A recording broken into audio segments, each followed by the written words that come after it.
بسم اللہ الرحمن الرحیم۔ رضاکار وقار جاگو عوام پارٹی پاکستان۔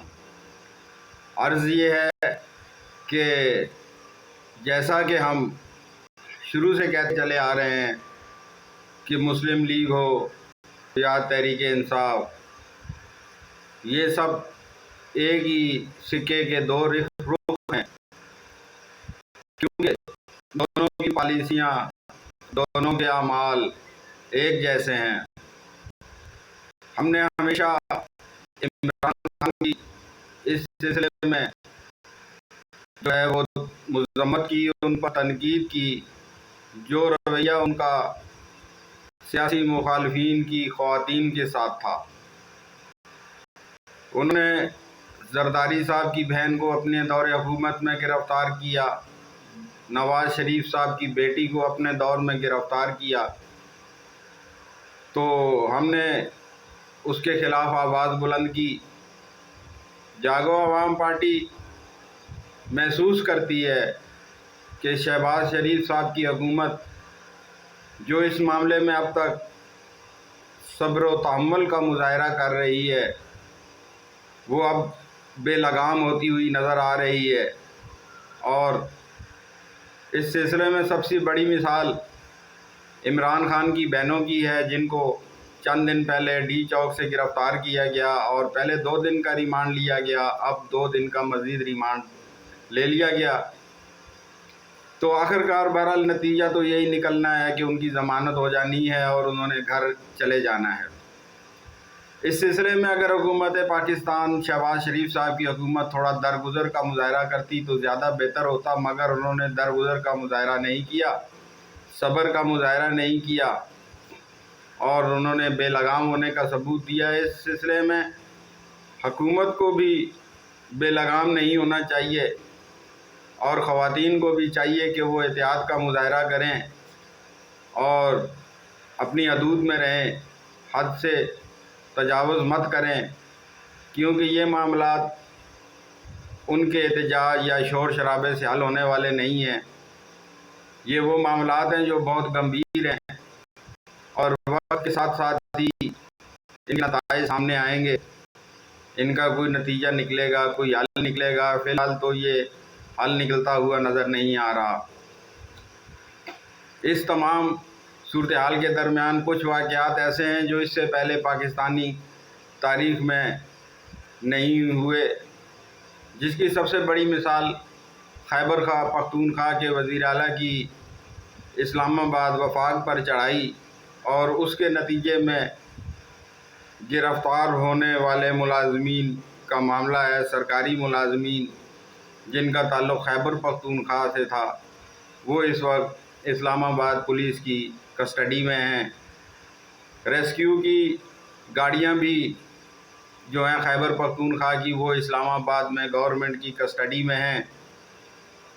60 کے قریب سرکاری ملازمین جو ہیں وہ مختلف مقدمات میں گرفتار کر لیے گئے ہیں، جبکہ ریسکیو کی 17 گاڑیاں بھی ان کے قبضے میں ہیں۔ خیبر پختونخوا کے صحافی ذرائع یہ بتا رہے ہیں کہ خیبر پختونخوا میں 17 گاڑیاں اسلام آباد پولیس کی کسٹڈی میں ہیں، جبکہ ریسکیو کی 17 گاڑیاں اس وقت خراب ہیں۔ اس صورتحال میں اگر دیکھا جائے، خدا نہ خواستہ پشاور میں یا خیبر پختونخوا میں کوئی بڑا واقعہ، کوئی بڑا سانحہ یا کوئی بڑا حادثہ یا کوئی ایمرجنسی اگر درپیش ہوئی تو اس صورت میں صورتحال کتنی گمبھیر ہوگی اور اس کے نتائج کتنے خطرناک ہوں گے، اس پر حکومت کو ضرور غور کرنا چاہیے اور جتنا جلد ممکن ہو ریسکیو کی گاڑیوں کو خیبر پختونخوا حکومت کے حوالے کر دینا چاہیے، جبکہ کوئی ایسی قانون سازی کرنی چاہیے حکومت کو کہ کوئی بھی اسلام آباد کے اوپر لشکر کشی نہ کر سکے، اور تمام حکومتی عہدیداران، چاہے وزیر ہوں، وزیر اعلیٰ ہوں، چاہے وہ کسی بھی صوبے سے ہوں، ان پر بھی سیاسی جو ہے وہ احتجاج پر پابندی لگائی جائے، اور تاکہ وہ اپنے فرائض منصبی بخوبی طریقے سے سر انجام دے سکیں۔ اس جو 26ویں ترمیم جو لائی جا رہی ہے، میں سمجھتا ہوں اسی 26ویں ترمیم کے اندر ہی یہ قانون سازی بھی کر دی جائے تاکہ علی امین گنڈا پور صاحب بھی عمران خان کے پریشر سے تھوڑے سے باہر نکل سکیں۔ بات یہ ہے کہ بہت ساری وجوہات ہیں جس کی وجہ سے آج 26ویں ترمیم پر کام جاری ہے، کیونکہ ماضی قریب میں اگر دیکھیں آپ تو چاہے ضیاء الحق صاحب کی حکومت ہو، چاہے مشرف صاحب کی حکومت ہو، عدلیہ نے آمرانہ حکومت کو ہر دفعہ آئین میں تبدیلیوں کی اجازت دی، جس کے نتیجے میں فوجی حکمرانوں کو اپنی حکومت بڑھانے میں، اس کو مضبوط کرنے میں تعاون فراہم کیا۔ اسی طرح ریاست کے اشارے پر کئی دفعہ وزیر اعظم جو ہیں وہ برخاست کیے گئے، گھر روانہ کیے گئے۔ تو اس سلسلے میں بھی حکومت پاکستان خوفزدہ ہے کہ کسی وقت بھی سپریم کورٹ یا عدالت عالیہ ان کو گھر روانہ کر سکتی ہے، لہذا وہ کوشش کر رہے ہیں کہ کوئی ایسی قانون سازی کر دی جائے جس سے عدلیہ قابو میں آ سکے۔ تو غالب امکان یہی ہے کہ چند دنوں بعد جب کہ اسلام آباد میں ہونے والی بین الاقوامی کانفرنس مکمل ہو جائے گی تو پھر یہ ترامیم کر لی جائیں گی۔ اس سلسلے میں مولانا فضل الرحمان صاحب سے بھی ڈیل فائنل ہو گئی ہے اور ایسا لگتا ہے کہ حکومت بآسانی یہ ترامیم کرنے میں کامیاب ہو جائے گی، اور اس کے بعد قاضی صاحب جو ہیں وہ بھی موجود رہیں گے اور شاید کوئی نئی عدالتی جو ہے وہ نظیر سامنے لائی جائے، کوئی نئی عدالت بنائی جائے جس کو آئینی عدالت کا نام دیا جا رہا ہے۔ یہ سب کچھ جاری و ساری ہے، مگر اس دوران ملک کا شدید نقصان ہو رہا ہے۔ اس نقصان کی تلافی شاید اتنی آسانی کے ساتھ ممکن نہ ہو۔ اس دوران کچھ افراد خیبر پختونخوا میں گورنر راج لگانے کے مشورے بھی دے رہے ہیں۔ میں سمجھتا ہوں کہ یہ مشورے ہرگز قابل عمل نہیں ہیں، اور اگر ان پر عمل کیا بھی گیا تو ریاست پاکستان کا اس سے شدید نقصان ہوگا۔ گورنر راج زیادہ دن تو نافذ نہیں کیا جا سکتا، لیکن اگر ایسا کام کیا گیا تو اس کے منفی نتائج اور آفٹر شاکس دیر تک محسوس کیے جاتے رہیں گے، لہذا اس سلسلے میں احتیاط برتی جائے، اور مجھے یقین ہے کہ ایسی کوئی کارروائی عمل میں نہیں لائی جائے گی اور علی امین گنڈا پور صاحب کو ان کی حکومت چلانے کا موقع دیا جائے گا۔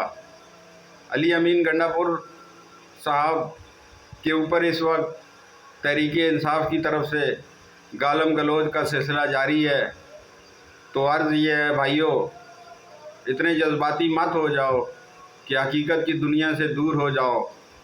علی امین جو کچھ کر سکتا تھا اس نے کیا، جتنا کچھ ممکن تھا اس نے عمران خان کی وفاداری نبھائی۔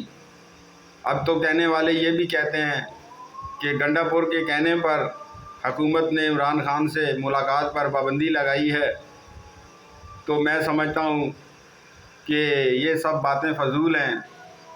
تحریک انصاف کے کارکنان جن کو شروع سے ہی دوسروں پر تنقید اور کیچڑ اچھالنے کی تربیت دی گئی ہے، وہ اب اپنے ہی لوگوں پر کیچڑ اچھالنا شروع ہو گئی ہے، اور گزشتہ روز ہونے والی اسمبلی کے اجلاس میں جو لڑائی ہے وہ بھی یہ بات شو کرتی ہے کہ تحریک انصاف ہر گزرتے دن کے ساتھ ہلڑ بازی کی طرف مائل ہو رہی ہے۔ پہلے وہ دوسروں سے لڑتے تھے، اب وہ آپس میں لڑنا شروع ہو گئے ہیں، ان کی آپس میں رسہ کشی شروع ہو گئی ہے۔ اس دوران خیبر پختونخوا کے بیرسٹر صاحب فیض سیف صاحب بھی بہت عجیب و غریب بیانات جاری کرتے رہتے ہیں۔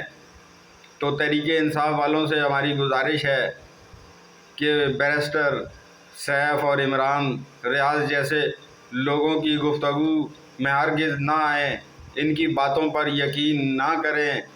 یہ لوگ آپ کے دوست نہیں ہیں، آپ کے ساتھی نہیں ہیں، یہ وہ لوگ ہیں جو کہ آپ لوگوں کو ایک اندھے گھڑے میں گرانا چاہتے ہیں، کیونکہ یاد رہے کہ یہی بیرسٹر سیف صاحب پرویز مشرف کے بھی بہت بڑے سپوکس مین تھے، اور انہوں نے ایسی گفتگو فرمائی پرویز مشرف کی حمایت میں، ایسی کلا بازیاں لگائیں کہ ایسا لگتا تھا کہ ان سے بڑا وفادار کوئی نہیں ہے پرویز مشرف صاحب کا۔ لیکن وقت نے ثابت کیا کہ وہ عمران خان کے، معذرت چاہتا ہوں، پرویز مشرف کے وفادار نہیں تھے، بلکہ چڑھتے سورج کے پجاری تھے۔ اب یہ سیاسی یتیم ہو چکے ہیں۔ سیاست میں جب ان کو کوئی رستہ نظر نہ آیا تو انہوں نے مناسب سمجھا کہ پاکستان تحریک انصاف جوائن کر لی جائے۔ تو بیرسٹر سیف صاحب نے انڈیا کے وزیر خارجہ کو اپنے احتجاج سے خطاب کی جو دعوت دی، یہ کسی ذہنی مریض سے کم نہیں لگے مجھے۔ صرف بڑا آسان ہوتا ہے ایک کمرے میں بیٹھ کر 2 جھنڈے سائیڈوں پر لگا کر طرح کے بیانات دینا آسان ہوتا ہے، لیکن ان بیانات پر عمل درآمد بہت مشکل ہوتا ہے۔ اگر بیرسٹر سیف صاحب اتنے ہی دلیر ہیں، اتنے ہی عمران خان کے وفادار ہیں، تو وہ فیلڈ میں کیوں نہیں نکلتے؟ وہ اپنی گرفتاری پیش کیوں نہیں کرتے؟ وہ آنسو گیس کھانے کے لیے میدان میں کیوں نہیں آتے؟ تو اس کا سادہ سا جواب ہے کہ وہ عام کارکنوں کو مروانا چاہتے ہیں، یعنی کہ گمنام شہیدوں کے بل بوتے پر سیاسی کامیابی حاصل کرنا چاہتے ہیں اور پھر مزے اڑانا چاہتے ہیں۔ لہٰذا تحریک انصاف کے ساتھیوں کو چاہیے کہ احتیاط کا دامن ہاتھ سے مت چھوڑیں، اور بیرسٹر سیف جیسے اور عمران ریاض جیسے لوگوں کی بہکاوے میں مت آئیں۔ یہ محض ایک سیاسی کٹ پتلیاں ہیں جو کہ آپ کے سامنے ناچتی رہتی ہیں، لیکن ان سیاسی کٹ پتلیوں کا دھاگا پیچھے سے کوئی اور کھینچ رہا ہے۔ البتہ اس میں کوئی شک نہیں ہے کہ گنڈا پور کی باتوں میں بہت جھول ہے، لیکن بہرحال اس وقت آپ کو ان کے ساتھ ہی گزارا کرنا پڑے گا، اور ریاست پاکستان تو مجبور ہے، اس نے ہر صورت میں کیپٹل کا دفاع کرنا ہے۔ کوشش کریں کیپٹل پر بے تکے حملے مت کریں، وہ بے تکے حملے جس کے نتیجے میں آپ کو کوئی کامیابی بھی حاصل نہیں ہو سکتی اور ریاست کے نقصانات بھی ہو سکتے ہیں۔ آپ خود ہی دیکھ لیں کتنا افسوسناک منظر ہے کہ خیبر پختونخوا ہاؤس کو تالے پڑ چکے ہیں، اس پر چھاپے پڑ چکے ہیں، فیڈریشن کو نقصان ہو چکا ہے۔ تو برائے مہربانی پرہیز کی جائے، حکومت کی طرف سے بھی اور تحریک انصاف کی طرف سے بھی، تاکہ کوئی ایسا ثانیہ نہ ہو جس سے نقصان ہو، کیونکہ تحریک انصاف کے لیے اب اگلے الیکشن کے انتظار کے سوا کوئی چارہ نہیں ہے۔ اگلے الیکشن کا انتظار کریں، ہو سکتا ہے اگلے الیکشن کے آنے تک حالات بدلی ہو جائیں اور آپ جو ہیں وہ دوبارہ ایک باری مینڈیٹ لے کر اقتدار کے ایوانوں تک پہنچ جائیں۔ اس کے سوا تو کوئی راستہ نظر نہیں آتا۔ آپ کی سیاسی طاقت، آپ کا سیاسی احتجاج اب تک حکومت کی بنیادیں لانے میں کامیاب نہیں ہو سکا۔ اس کی بنیادی وجہ یہ ہے کہ آپ کی پارٹی آپس میں دست و گریبان ہے، اور آپ کی پارٹی کے جو بڑے رہنما ہیں وہ صرف اور صرف ان لوگوں پر تکیہ کیے ہوئے ہیں جو کہ عام کارکن ہیں۔ وہ چاہتے ہیں کہ ان کی لاشیں ہمیں مل جائیں اور پھر ہم کوئی بڑا سیاسی طوفان برپا کرنے میں کامیاب ہو جائیں۔ تو فی الحال ایسے کوئی آثار نظر نہیں آ رہے، لہذا کوشش کی جائے، پرامن جدوجہد کی کوشش کی جائے اور اگلے الیکشن کا انتظار کیا جائے۔ بہت شکریہ۔